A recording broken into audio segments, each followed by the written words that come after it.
श्याम भक्तों, अगर आप मोहिनी एकादशी का व्रत करते हैं, व्रत करने से आपके सभी पाप मिट जाते हैं। श्याम भक्तों, अगर दूसरी बात करें तो उस व्यक्ति पर भगवान विष्णु प्रसन्न होते हैं।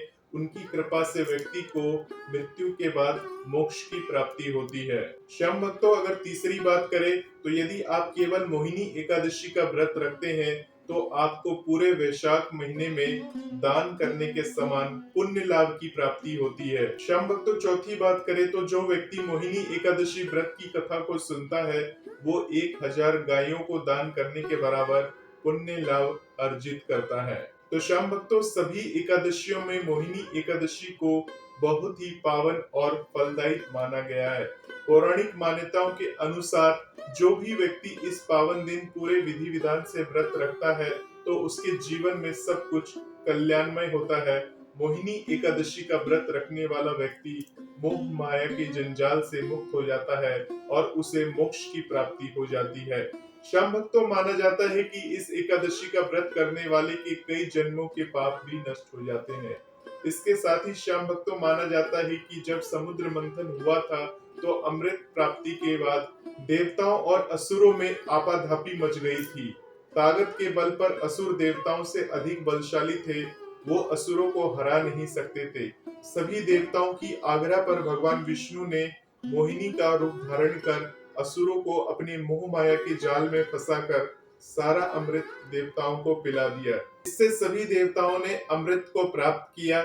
यही वजह है कि इस एकादशी को मोहिनी एकादशी के नाम से जाना जाता है। श्याम भक्तों, मोहिनी एकादशी आखिर कौन सी एकादशी है और इसकी व्रत कथा क्या है, इसके पीछे की कहानी क्या है, तो उसके बारे में जानना ज्यादा जरूरी हो जाता है। तो चलिए पहले जानते हैं मोहिनी एकादशी व्रत कथा और उसके बाद बताऊंगा साल 2025 में मोहिनी एकादशी कब की पड़ेगी, आपको किस दिन इसका व्रत रखना चाहिए और साथ ही साथ बताऊंगा कि मोहिनी एकादशी के दिन आपको क्या खास उपाय करना चाहिए। तो श्याम भक्तों, मोहिनी एकादशी का व्रत वैशाख मास के शुक्ल पक्ष की एकादशी को किया जाता है। श्याम भक्तों, प्राचीन काल की बात है, भद्रावती नामक नगरी में धृतिमान नामक एक राजा राज्य करता था। वो बहुत ही धर्मात्मा, सत्यवादी और प्रजा को संतान समान मानने वाला था। उस नगर में सुदर्शन नामक एक वैश्य रहता था। उसके 5 पुत्र थे। सबसे छोटे पुत्र का नाम धृष्ट बुद्धि था। वो बहुत ही पापी, दुष्ट, कुसंगी तथा चरित्रहीन था। वो वेश्याओं के साथ जुआ खेलता, मद्यपान करता और माता पिता का अपमान करता था। धृष्ट बुद्धि का व्यवहार देखकर उसके पिता ने उसे घर से निकाल दिया। वो जंगल में जाकर रहने लगा और पशुओं का शिकार कर अपना जीवन चलाने लगा। एक दिन वो भूखा प्यासा भटकते भटकते ऋषि कौंडिन्य के आश्रम में पहुंचा। ऋषि की सेवा कर वो बहुत दुखी होकर अपने पापों से मुक्ति का उपाय पूछने लगा। कौंडिन्य ऋषि ने उसकी करुण पुकार सुनकर कहा, हे वत्स, तू अत्यंत पापी जीवन जी चुका है, किंतु यदि तू मोहिनी एकादशी का व्रत श्रद्धा पूर्वक से करेगा तो तुझे समस्त पापों से मुक्ति मिल जाएगी। उन्होंने कहा, वैशाख मास के शुक्ल पक्ष की एकादशी का व्रत मोहिनी एकादशी का व्रत कहलाता है। इस दिन उपवास करने से, भगवान विष्णु की पूजा करने से मोक्ष की प्राप्ति होती है। धृष्ट बुद्धि ने विधि पूर्वक मोहिनी एकादशी का व्रत किया। व्रत के प्रभाव से उसके समस्त पाप नष्ट हो गए और अंत में वो भगवान विष्णु के परम धाम को प्राप्त हुआ। श्याम भक्तों, भगवान श्री कृष्ण ने स्वयं युधिष्ठिर को इस व्रत का महत्व बताते हुए कहा है कि जो भी व्यक्ति मोहिनी एकादशी का व्रत करता है वो अनेक जन्मों के पापों से मुक्त हो जाता है और अंत में विष्णु लोक को प्राप्त करता है। चलिए श्याम भक्तों, अब जानते हैं साल 2025 में मोहिनी एकादशी का व्रत कब की रखी जाएगी।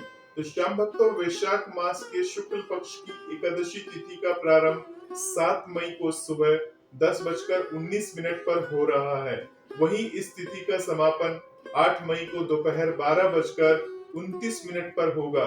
तो श्याम भक्तों, उदया तिथि के अनुसार मोहिनी एकादशी का जो व्रत है वो गुरुवार 8 मई को रखा जाएगा। चलिए श्याम भक्तों, अब जान लेते हैं इस व्रत का पारण कब होगा। श्याम भक्तों, इस व्रत का जो पारण होगा वो 9 मई को सुबह 5:34 से लेकर सुबह के 8:16 के अंदर आपको इस व्रत का पारण कर लेना है। श्याम भक्तों, व्रत के पारण वाले दिन जो द्वादशी तिथि समाप्त होगी वो दोपहर के समय 2:56 पर द्वादशी तिथि समाप्त हो जाएगी।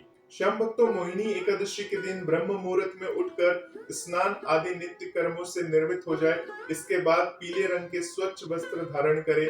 फिर भगवान विष्णु और माता लक्ष्मी की विधि पूर्वक पूजा करें। पूजा के उपरांत तुलसी के स्थान को स्वच्छ करें, वहां दीपक जलाएं और तुलसी माता को लाल रंग की चुनरी अर्पण करें।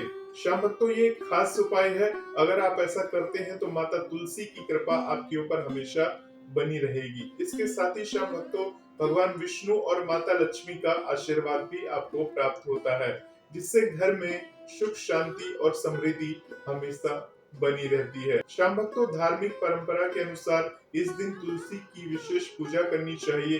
तुलसी मंत्रों का जप, तुलसी चालीसा का पाठ और आरती करना अत्यंत शुभ फलदायी माना जाता है। श्याम भक्तों, अगर आप ऐसा करते हैं तो इससे आपकी नकारात्मकता दूर हो जाएगी और आपके जीवन में सकारात्मक ऊर्जा का संचार हो जाएगा। श्याम भक्तों, भगवान विष्णु की पूजा में तुलसी पत्र अर्पित करना अनिवार्य माना गया है। इसके लिए एक दिन पहले ही तुलसी के पत्ते तोड़कर सुरक्षित रख ले।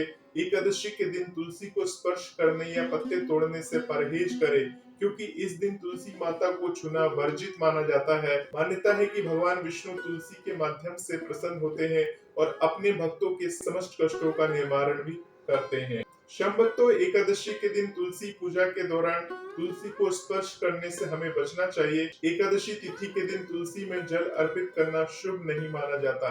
धार्मिक मान्यता है कि इस दिन तुलसी माता का निर्जला व्रत रहता है। ऐसे में जल अर्पित करने से उनका व्रत खंडित हो जाता है। तो श्याम भक्तों, आपको इन बातों का विशेष ध्यान रखिए और मोहिनी एकादशी पर तुलसी माता का आप सभी को विशेष श्रृंगार करना चाहिए। तुलसी माता को एक विशेष चुन्नी आप इस दिन जरूर अर्पण करें और अगर आप ऐसा करते हैं तो समस्त देवी देवताओं की कृपा आपके पूरे परिवार पर बनी रहती है। तो होपफुली श्याम भक्तों, आपको पूरी जानकारी मिली होगी। मिलते हैं श्याम भक्तों एक नए वीडियो के साथ। तब तक के लिए आप सभी श्याम भक्तों को जय श्री श्याम, जय श्री राधे।